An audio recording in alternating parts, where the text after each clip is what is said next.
Palace? The New York. The New York. Now, I can't corroborate that story, but that's what I read. But we have this massacre.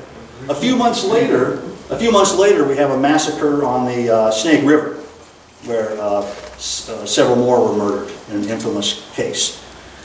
Yeah, they did have some opium, and yeah, they were, they lived squalidly, if you want to say that. But to take them and turn it around to this kind of action is, you can't find other instances. I think, you and I can all find instances of the Chinese being victimized, but we're not going to find instances of the Chinese attacking like that in some fashion. It just seems like a mighty reach to be looking at that group as a source of this. But they were back behind this building. So now, here is intense. As a matter of fact, if we were on the vaudeville circuit, one of the best jokes going around at the time, after the shadow fire especially, was that one comedian would say, so, how's business? And the other comedian would say, ah, it's intense. Oh, boy. Oh, where's my rim shot? As long as we're on the topic of jokes, I got one more for you. So other people say maybe it was bums or vagrants, and there was bums and vagrants. As a matter of fact, when the Seattle fire took place, anybody that wanted to work could have it, but a lot of them didn't, so they left, went to other places. We had plenty in Ellensburg. So, you have to wonder about that. It doesn't mean they were uneducated. There's a lot of variation out there. But, well, one of the local guys who was kind of a criminal was a Jumbo Kid. And the Jumbo Kid, he was a petty criminal. And one of his crimes was he would get on the train and ride it for a while, and then he'd throw a lady's hat box off the train and jump off. And then he would have the ill-gotten gain. So he was caught in, the sheriff was over in Tacoma, and he caught the Jumbo Kid. The Jumbo Kid was hanging around with the Montana gang. And I can't say nothing about that, but that sounds like some bad guys. They were in Tacoma raising heck, and the Jumbo Kid was hanging out with them. So the Jumbo Kid gets taken back here along with a murderer that had to do with Roslyn. They were in the Hooskow. But here's my joke about this. So, in the newspaper at the time was the joke that says, I'm surprised that there's not more women who are train robbers. And then you say, oh, why is that? Oh, why is that? Because women know so well how to hold up a train. Which, no dress. Okay, not as good.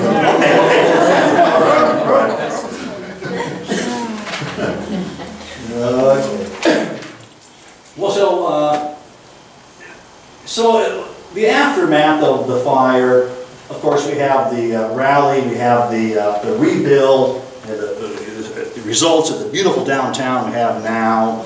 Of course, who doesn't admire the Phoenix, which Davidson put up on the building as a symbolic a symbol of the town's rebirth. A lot of things changed without going too much detail. Fire codes, building codes all got improved.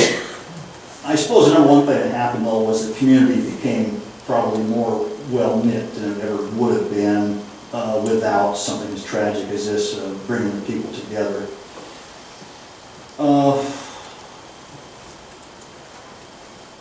So, I think we can go ahead and turn the lights up if you'd like. And I'm going to wrap this up and open her up to questions, if you like. Everybody, you got my cards on the just phone and those things. Excuse me.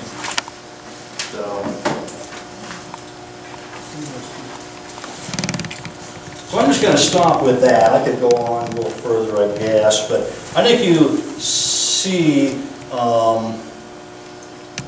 you know, will something happen where we'll find out exactly who started that fire? I mean, I never thought that. I don't think it now.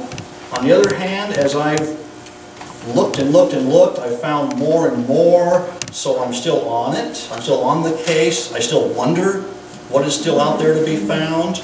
I firmly believe that this fire was one of the worst cases of domestic violence in American history. If you would have lost 100 people on that stairway, you wouldn't have needed me stand here, because somebody would have been, that fire would have been, you know, hashed thoroughly through by now. It was an intimidation fire. It was an intimidation to the whole community. I mean, you can eliminate most of these people of interest. It just doesn't fit the gravity of this fire. I mean, could have been political maybe, because there was a big prize. And you know, Ellensburg wasn't kidding. Ellensburg had the Capital newspaper. It had that hose company. It's not this hose cart, but that hose house I showed you. That was the Capital hose house. Next door, next block over was the Capital Saloon. There was Capital this, Capital that. When the fire happened, the legislature, telegraphs were around. You could have pretty fast communication with telegraphs. Telegraph messages came from all over. How can we help? You know, North Yakima sent a train load of supplies. Roslyn sent help. Roslyn was bigger than Cleveland back then. Roslyn sent help.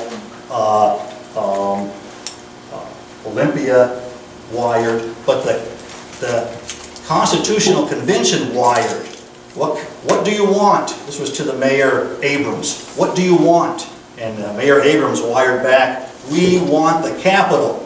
We want the Capitol. I mean, this is, you know, I mean, no, they needed lumber, they needed food, we want the Capitol. So it was on the bond. It was a big deal. And so I can't eliminate the political side as a possibility. Also the circus, just because they seem like they have that familiarity with plaster and placards around, and they may have been, something may have happened at the circus, and I can't let that one go. There was a funny guy, this is really odd, but there was the Chicago Safe Company representative. He was so happy in Seattle, because you know the safes have to cool down for a couple of days, then open them up, see what's in them. And the Chicago safes, they were great. They cooled down and opened up, their stuff was still in it. The important paperwork, the money, whatever. Other safes would fail and people lose it all. So this Chicago safe guy kept showing up at all the towns after the fire, selling Chicago safes. So I mean, he's got to stay on it. He's got to be on the board. I guess those are how what are the similarities? All four of those big fires had similarities in terms of wooden buildings and whatnot. But the two that had the most similarities was Vancouver and Ellensburg. You had shady characters late at night in the back of a grocery type stores lighting common combustibles. Motive, means, and opportunity. I've spoken to motive. Means, they had stick matches back then. It wasn't tough for the means to have the means. And the debris in the back of a store and the shed, because Anthony's had a shed back there too. So, it was no big deal to start a fire. Opportunity, I think it's self-explanatory. Everybody's dancing, it's dark outside, it's no problem finding the opportunity. I didn't go into those two things. Those seem very easy for anybody. So the motive becomes the fun part. But did anybody raise a thought? Anybody have a comment on it? I want to, we'll take questions. One, tomorrow morning at 9, I'm going to lead at 11. Yeah, 11. Oh, good. Well, no more, nobody's going to show up. 11 o'clock, I'm going to lead a walking tour. It's not going to be like a walking tour you've been on before, because I don't know how to talk about the buildings. I don't know much about the architecture. But I'm going to lead on a walking tour that we're going to stay one step behind the bad guys. We're going to follow the path of this fire. And it's going to be a little bit different walking tour than what you might be used to. So that's going to take place at 9. If anybody's available, 11. 11 o'clock. $5. $5, right? $5, yep. $5. Let's go to the museum. And it's a pleasure to do it. Sadie's been great to work with. And don't forget, we have a display back here behind the screen. There's even a voting box. Look at that old strong box there. You can actually vote on who you think done it as part of the bigger display here. Well, I think I will just go ahead and wrap up. And I want to thank you all, of course, for spending some Friday time with us. I hope I've given you some stimulating thought about just how bad this fire was and how significant it was. By the way, this fire and the other ones in 1889 around here helped lead to the financial crisis of 1893, which was devastating, much like we see here in our lifetime. One of the reasons was the money had been let to build the West, and then through all this fire damage, they needed more money. And I'm not an expert to go deeper in that, but the leveraging of the money in the West, and then the destruction was part of that financial collapse. And then a lot of guys lost their shirts, and a lot of your famous old-timer names, all over the area. The ones who used to be rich weren't rich no more. That included Cadwell, who built this building, and many, many others. Snipes. So maybe we'll meet again, and I'll have some definitive thing to say about who done it. Yes. Thank you for a very interesting talk. One of the ways you started this was saying, you know, there's lots of different fires happening in 1889, and that maybe they're connected in some way. I'm just kind of wondering, was 1889 just an incredibly bad year for drought, and then that did not occur again, so that could have been just a whirlwind of circumstance that really contributed toward this? I'm glad you brought that up, because that brings up one more player that I forgot to mention. That's the issue of the drought. Yes, there was a terrible drought all over the West. But in the case of Seattle, but connected to the drought, no, I don't believe so. Seattle had the wind blowing, the tide was out, their water system was crummy to begin with, and the hydrants were overpowered, and then the pumpers could not even drop their hard suction into the bay because the tide was out. So everything went wrong there. So it wasn't a drought issue. The fire in Vancouver was not drought related, and it was actually stopped successfully. They had enough water, and they did a good job and stopped it. The fire, Spokane was interesting, and I'll get back to here in a minute. Spokane was interesting because they had a fabulous new water system on the Spokane River.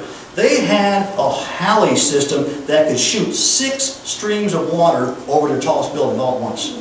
Awesome water power. And yet, the Sunday night Spokane burned, the water superintendent was out picnicking with everybody else. And so the second guy didn't know how to use the water system. But I often wonder, because the Spokane, the river was so low. As a matter of fact, the Columbia River was so low that ships could not dock at something like Lewiston. So there was incredibly low water around. Now, take that to here. You had a water system from the river, but I have a hunch it wasn't pumping as much as it would have because of the drought. But there's another issue going on. I'm not as familiar as it should be, and I'm probably pronouncing it poorly, but Manastash Creek drains 100 square miles, tributary to the Yakima.